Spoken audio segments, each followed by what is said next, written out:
Everyone, welcome to the RotoGrinders Morning Grind podcast. I'm your host, Stevietpfl. It's Tuesday. It's January 9th. It is 2024. We have a nice little 5-game NBA slate to talk about here on today's podcast, joined by my good buddy, Timothy Buell. You all know him in the DFS streets as TastefulTides. Tim, what's happening, my friend? Yeah, not much, Stevie.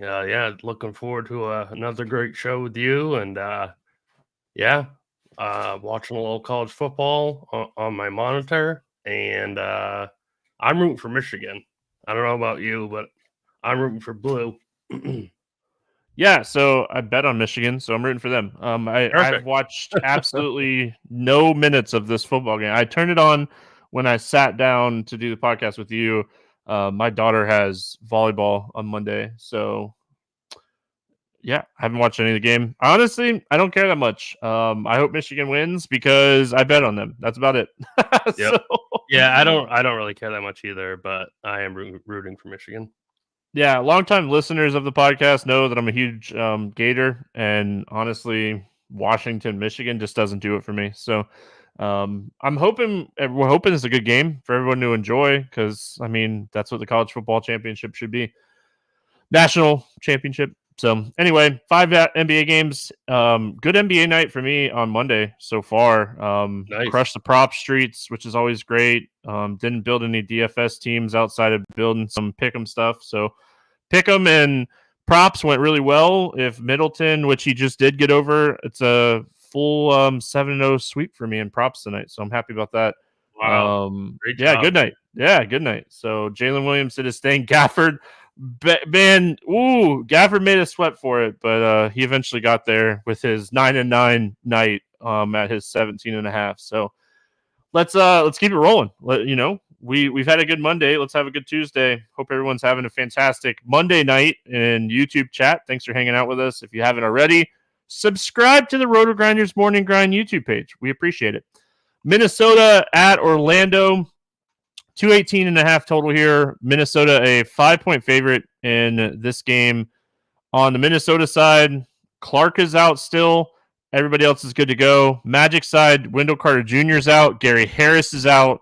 Joe Ingles is out. Jonathan Isaac is out. And Franz Wagner is out. So we'll talk about the Magic in a second. We get 2 of the slower paced teams in the NBA facing off against each other here. 2 good defensive teams. Do you like anything here from Minnesota?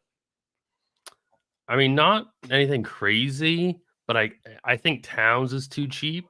I think Anthony Edwards has become matchup proof. So at 9K, I think he's completely fine. I think Rudy Gobert at 7,100 is a little bit too cheap also. So those 3 guys for Minnesota, I'd be willing to take shots on. I think Edwards has a pretty big ceiling for 9K despite the tough matchup. Yeah, I like Edwards in the pick'em and prop world, especially in this matchup. 9K, we need him to have that 55 plus game. We still have Anthony Davis on the slate. Luka, if he plays, depending on if we want to pay up for him or not. But I think there's enough in this range. I mean, Fox is getting Detroit, Brunson's getting Portland, and Edwards is getting Orlando. So to your point, though, Edwards is definitely going to be lower owned on the slate. So if you are chasing that large field tournament win, I get it.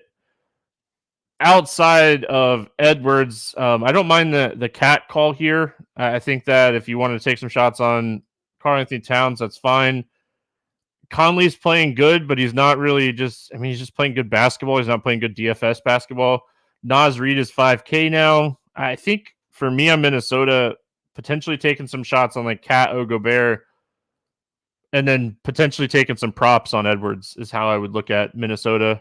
On the Orlando side, there's enough bodies out, even in this slower, tough defensive matchup that I think we have to talk about some of these guys. Caleb Houston shot lights out the other night. He played big minutes. He's going to have to play big minutes again. Who's ever playing well between Mo Wagner and Goga is going to get minutes, but they might need both of those guys to play 25 plus minutes in this game. So this game's going to play It's going to play big. Yeah. That's why I kind of like Gobert, and you know what I mean? Like, this is going to be a big game. Like, they're going to play big here. Yeah, I mean, Paulo's going to crush. What are your thoughts on the Magic? Yeah, Paulo's great. He's another guy who's pretty much become matchup proof. 9K, no Franz Wagner in this game, so 9K for him is great. I think Goga at 57, Mo Wagner 54 is great. I think 67 for Suggs and 63 for Anthony is too expensive for this tough Minnesota defense. Houston, this is going to be a completely different setup for him. This is going to be the best defense in the whole league he'll be facing, and he's not free anymore. But if we don't get other good value pieces, he would be worth taking a look at. Yeah. So for me, when it comes to Orlando, Anthony Black has been like in and out of the lineup dealing with like some illness and stuff. Does he come back potentially and take minutes in this spot from a guy like Houston? Has Houston played well enough to like continue those minutes, and Black kind of loses the minutes? Fultz is getting back now too. He played 15 minutes in his return the other night. So overall for the Magic, gotta have interest in Paulo because his usage rate is through the roof with Franz off the floor. But I think like these secondary pieces, it's like Goga, Mo Wagner, and then like you said, Houston's not free anymore. But I think that it depends on how many teams you're playing. If you're building one team, I don't think you have to go there. If you're building 150, I think you got to ride the hot hand and hope he shoots well again. If you're not playing him, maybe you're taking some shots on like Anthony Black. Sacramento at Detroit, 242 total in this game. Kings an 11-point favorite in this one. On the Kings side, Trey Lyles is questionable. On the Detroit side, Cade Cunningham is already ruled out for this game. Monte Morris is out. Isaiah Stewart remains out. We'll start here with Sacramento. Fantastic matchup for Sabonis and Fox if Detroit can keep this game close. Right. That's the big F, right? De'Aaron Fox is way too cheap at 9,300. He really sticks out to me as like the top play. That's a super cheap tag for him. So I love the spot for him. I love the spot for Sabonis. Got to look at some cheaper guys too, like Monk and Murray. And then you also have to think about who they play like in a blowout situation. So like, Lyles, Mitchell, guys like that in large field GPPs, right? Duarte. Yeah, I mean, Duarte is always somewhat interesting when he has that like 25-minute roll. We have a lot of value on the slate. There's a lot of big injuries on this slate. I mean, even on the other side of this game, Cade Cunningham being out is huge. So right. I don't know if I get down to a guy like Duarte on this slate. I mean, maybe if Lyle sits too, but I think for me, getting exposure to Sabonis and Fox, definitely. Yeah. And then potentially going, all right, maybe like taking some shots on like a Keegan Murray. Detroit is so bad. They're so incredibly bad. Monk and Murray. But like for me though, it's like, how is this game going to stay close without Cade? So like, who's going to mop up for Sacramento? Yeah, I mean, it's a fantastic question. Let's talk about Detroit. With Cade off the floor this year, the biggest bump has been Jalen Duren. He sees the biggest increase in usage and production when Cade's off the floor. Bojan's going to get more usage. Jaden Ivey's going to get more usage. Of all people, Alec Burks is going to get more usage. So, I mean, Sacramento is not this like end-all defensive team. So it's not like, this is a Sacramento team that's ranked 21st in defense rating. So this game is going to be fast-paced. We got two teams in the top 11 in pace. Sloppy defense. Cade Cunningham out. I mean, we got to be looking at Detroit here. Is it Killian Hayes? Is he going to be the best play at 4,500? I think it's Jaden Ivey. Okay.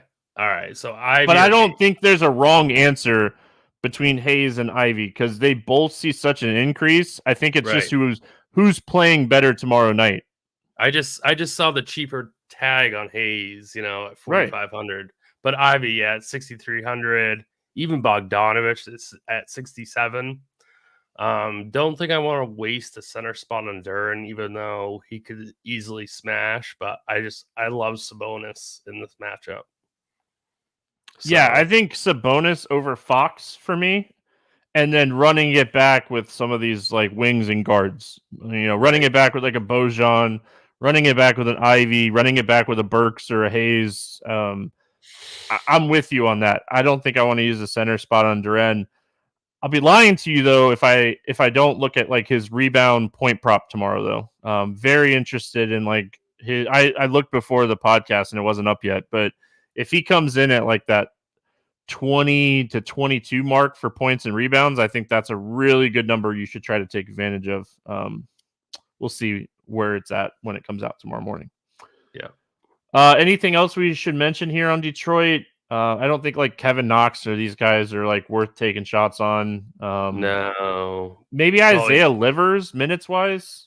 I was thinking like a Sarah Thompson in case of a blowout. He'd probably get mop up duty, right? Yeah. Livers is already a guy that's been playing really solid minutes lately, so I would probably lean him over Thompson. I think Thompson probably has a higher ceiling though. Right, yeah. I think so too. All right. I'm so quickly looking to see if the props have been posted yet for this game. All right, moving on. We have Portland at New York facing the Knicks. This game has a 227 total. The Knicks are an 11.5 point favorite. On the Portland side, Ayton is doubtful. Moses Brown is out. Thibault and Jabari Walker are questionable, and Williams remains out. Mitch Robb is out for New York. We'll go Portland here first. Walker, Brown, Thibault, Ayton, all potentially missing. Definitely opens up a role for a guy like Diop Reith to play 30 to 35 minutes. I know he played 41 minutes against Brooklyn the other night, but like with all of these guys questionable or doubtful, if they all end up getting ruled out, he's the big man. They don't want to play Badgie. So I think Reith becomes one of the top like value centers on the slate. Yeah, I mean they bumped his price up to 5,500, but that's not enough in my opinion. If all these guys sit, so he's going to play a ton of minutes. So he is a smash play at 5,500. I don't mind getting to Scoot Henderson. I don't mind getting to Jeremy Grant at 69 either. I hate playing Grant. Me too. Oh, he is one of the most tilting players in the NBA for me. Like he just doesn't. I love playing his under rebound prop, but outside of that, like he's turned into this like all I want to do is score role, and it's so tough because he's just not filling the stat sheet anymore. Yeah, his peripherals are not there this season. So, I mean, I hear what you're saying when it comes to playing him, and like he's one of the better options on this team if we're just looking at a 5-game slate. But gosh, I hate playing that guy. I'd rather just I'd rather find the money for Simons and just hope that Simons has that ceiling game. I didn't even notice how cheap Simons was at 7,700. He has been struggling recently. Well, I mean, last game he did really well. He shot 13 for 25. I mean, he does have a ceiling at 77. Oh, no, I agree. I think he has a ceiling too. So yeah. Knicks side. What do we like here for New York? Yeah, so really good spot for Julius Randle under 9K. So he'd probably be my favorite. Brunson at 91 is getting a little bit pricey. I think Randle, and that's basically it, assuming everybody else is healthy. Yeah. So don't really have any interest in OG or Dante or Josh Hart. So really it's just Randle for me. Good spot for Randle. Just a really good spot for him. Definitely interested in Julius Randle here. Kind of in this like top tier again of just looking at these studs. Hartenstein, like, I think he's a really solid play for a 5-game slate. Like, if you're not going up to a Sabonis on a build and you just want a guy that you know is going to probably get you a consistent, like, 35 plus, I think this would be the spot you are taking some shots on him. The other one I wanted to mention, like, his minutes kind of fluctuate, but the price is okay depending on like what we have for value by the end of the day. DiVincenzo is playing about 25 to 30 minutes right now a night since the trade has happened for the Knicks. So does he get a little extra run in a blowout? Maybe. Is he first guy off the court? Probably not. So I think you could potentially take some shots on DiVincenzo. And for all of our sports bettors out there, definitely a good spot to look at, like Jalen Brunson's 3-point prop. Good spot for that. So check that out. If it comes in at like 2.5, 1.5 would be phenomenal, but I don't think it'll come in at 1.5 unless you're paying a lot of juice and then you bet the alt line. All right, we got Memphis at Dallas, 234.5 total here. These are our two games that have totals over 230. Mavs a 8-point favorite in this game. Memphis side, Adams remains out. Sante's doubtful. Brandon Clark's out. Jaren Jackson Jr. is questionable. Ja Morant out for the season. Hated to see that news. Just got back and was playing well. Derrick Rose is out. Luka's probable. Exum's out. Kleber, Lively are both out as well. Let's go Memphis first. It's Desmond Bain season, Stevie. I think it's Marcus Smart season. I think it's Desmond Bain season. But we're getting Smart for $2,200 less than Desmond Bain, and Smart is someone that can fill up the assist and rebounds and steals. So, do we think Desmond Bain is going to score 10 to 15 more points, actual points than Marcus Smart, enough to pay off this price tag? Yeah, I mean, I guess. I don't know. I mean, I'm not saying that you can't play both of them. You could play both, right? But I still like Bain. I think he's got a huge ceiling in this matchup. I think he has a huge ceiling for the rest of the season now. Yeah, I mean, to get Bain under 9K for the rest of the season, you should probably just play him blindly, you know. But yeah, you're right about Smart. It's those two guys for definitely. I mean, I think both of them are very much in play. Really, I mean, this is one of those spots where, like, if Triple J is out, I think you can play both of them and not like think twice about it. If he sits, I think this is a spot you can take some shots on, like a Williams at 4,300. He's super cheap. I don't know if I necessarily want to play Biyombo because Lively's out, Kleber's out. I could see this game going small. Grant Williams is back for Dallas, so I could see like it being a smaller game overall. Where like a Zaire Williams maybe plays more than like a Tillman Biyombo type role. So I just think it's an interesting spot for Memphis if Triple J sits, because now we're looking at like Luke Kennard. Both Williams are in play, and they're all very cheap. Yeah, I mean, I really love this game just in general, even with JJ in. I think this game is really good to attack. Oh, yeah. Fun game to attack for sure. What do we like here for Dallas? I mean, Kyrie has been playing amazing, and he's still under 9K. So I don't mind going back to him. Luka seems a little too cheap for this matchup at 11.5. If you can afford that. Lively's out, so that opens up some minutes. But I don't really want to play Powell.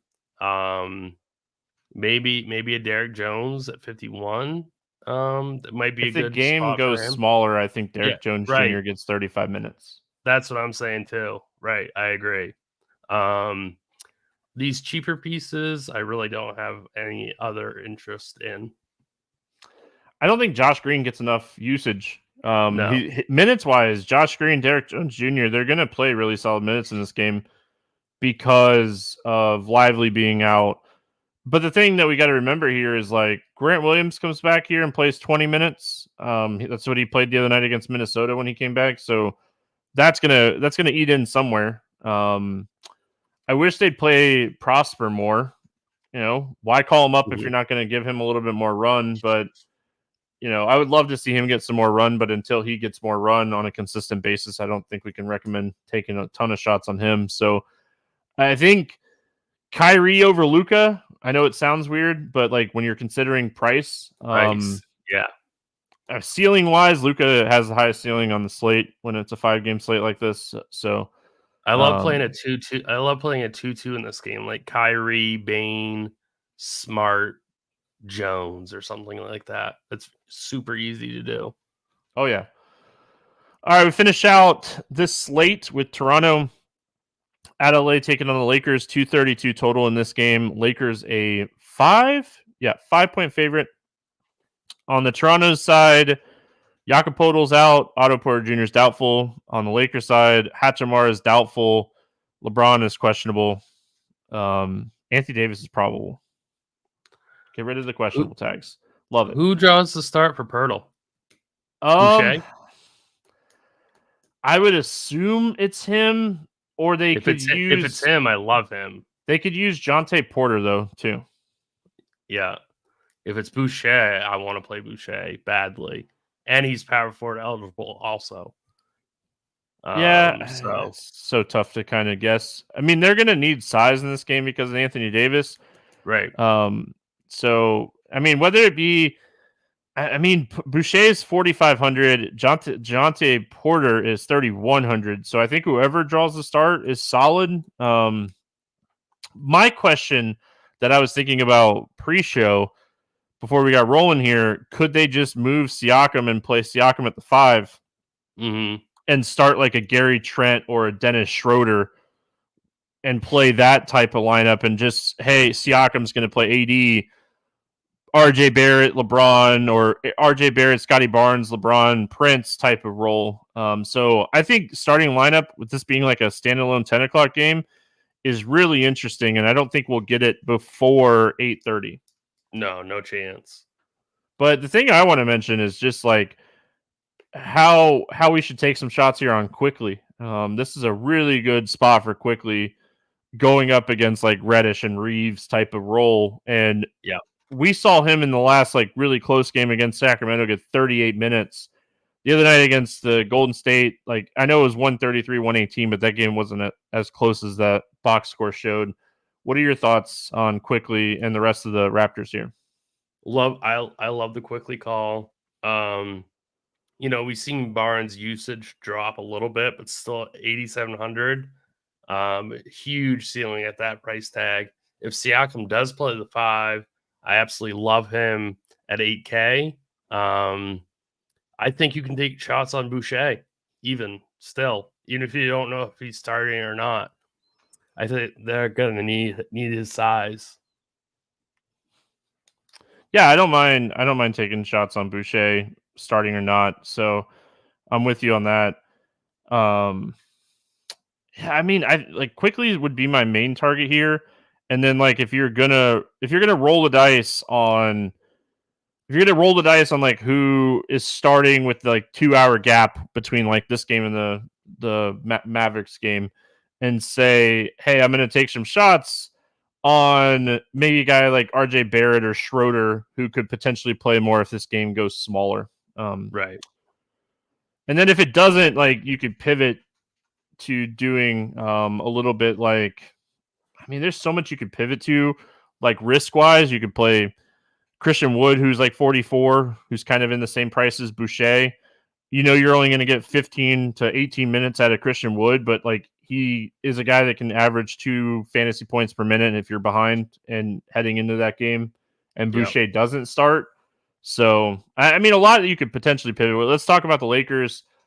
I personally think this is in a fantastic spot for AD. I know it's a tough defensive matchup, but these are the types of games that I love playing AD in. Close, competitive games where he's going to get 35 to 40 minutes. These are the games I love AD in. And he's only one. Like, to me, that just seems way too cheap. So, yeah, I love AD. And he's got power forward eligibility, too. So, he should be able to really do what he wants against this Raptors team, for sure. I love AD. Anything else here from the Lakers we should talk about? Pretty easy no for me on LeBron and Reeves and Russell. So I don't think so, Stevie. Reeves has gotten to the point where like he has 40+ point upside, so you could take shots on him in tournaments. But now like he needs that 40+ because he's 7,400. Right. So Right. is Reeves going to go out and have those good games? Well, yeah, he is. I mean, he gets hot from shooting from the 3-point line. You know, he's a guy that can instantly rack it up. Cam Reddish's minutes have been all over the place lately. I think I'd avoid him. I think that's it for me on the Lakers. This team is kind of all over the place in general. Yep. So yeah. Oh yeah, I don't love it. They don't know what they want to do right now. No. I mean, they don't. I'm just sticking with AD, and that's it. Yeah, I mean Prince is gonna play 30 minutes sitting in a corner, playing defense. But yeah, right. I mean you're gonna get a lot of your actual scoring from AD, LeBron, and Reeves. It's just whether or not Reeves has that like ceiling game or not. I do think like eventually Vanderbilt might get like more 20-25 minute role. I know they've been like teetering him in like the 16 to 20 minutes. I think eventually he ends up playing like 25 minutes a night. And I think we want to continue to watch that because he's under 4K. But I also think we have a ton of value on the slate. We're not going to need it. So if LeBron sits, would you rather have Quickly or Reeves? Reeves. Yeah. Oh, gosh, man. There's just Austin Reeves is not a good defender, and Cam Reddish is not a great defender. So like Quickly, I don't know. I probably lean a little Quickly there, but I'd go Reeves personally, but I think the usage bump for Reeves if LeBron sits, but we don't think LeBron's going to sit. So no. Yeah. Anyway, if he does sit, I think that would be like going through court IQ and looking at like Reeves's numbers. Off the top of my head, I don't know who gets the biggest bump. I would assume AD gets the biggest bump with LeBron off the floor. Yeah, I would assume so. I'm pulling it up now because you made me curious. So, yeah, I mean, LeBron off the floor, Anthony Davis is 1.55, Reeves is 1.15, and D'Angelo Russell is 1.2. So, I think it'd be Reeves. Yeah. All right, let's play the morning grind game, and then we'll get out of here. Quick 5-game slate, nice little podcast. Favorite play under 5K to go 7X. We got some options today. Who do you got? We do have options on the slate. I'll go under 4K. Under 5K to go 7X. I'll go Killian Hayes. Yeah, I think it's a great option. I'm going to go Vince Williams from Memphis. I like him whether or not Triple J plays or not. Triple J's out. He's one of the best value plays on the slate. Over 8K to go under 5X. Who's your bust today? I'll go LeBron. I am going to go with Anthony Edwards. I think he's just in a weird price range today. Tough matchup against my Magic. But I'll say I do think like he's not going to get 10 rebounds again. So if he goes out and he scores like 35 actual points, I still think that I have a chance to keep him under 5X in this spot. Favorite 6X play? Who do you got today? I will go with Kyrie. All right. Yeah, I don't mind that one. I mean, so many people we could choose from for this question, but I'm going to go with my boy, Jaden Ivey. I think that he's going to ball out here with Cade Cunningham out. Let's get weird. GPP play of the day. Who do you got for us? I will go with Mo Wagner. I like it. I'm going to go to center as well. This one might not be weird. I just don't think people like playing Isaiah Hartenstein. So I'm going to take Isaiah Hartenstein today. We'll see what his ownership is. I almost set him too. Yeah, I might be on the bad side of ownership for him, but I do like this spot a lot for him today. Any bets, pick 'em or props that you like here heading into the night? I like Dallas -8. All right, Dallas -8 over Memphis. Memphis very short-handed. I assume that's why you like that. And Luka's probable, so you're getting Luka, Kyrie versus a very short-handed Memphis team. So don't mind that at all. I already looked to see if Marcus Smart props were up. All they have up is Desmond Bane, so can't wait to see what Marcus. What's his point prop? 26.5. Yeah, I figured he'd be pretty high. So he's gonna be popping in projections tomorrow. I have 2 player props that I like for today's podcast that I'll give out that I'm going to end up writing up on Scores and Odds. So freebie for everybody that doesn't have a premium subscription to Scores and Odds. Jaden Ivey over 14.5 points. I'm jumping on that one right now because I think that it changed before the end of the day. And then Isaiah Quickly over 22.5 points and assists are the 2 that I jumped on during the podcast. So I think both of those have the potential to move. Hope it hits for everyone, and I hope we can have a good Tuesday. Tim, any final thoughts before we get you out of here so you can get some sleep? Nope. Thanks, Stevie. Yeah, thanks for powering through. Hope you feel better. Hope everyone has a fantastic Tuesday. We're back Wednesday talking basketball. Good luck, everyone. We'll see you then.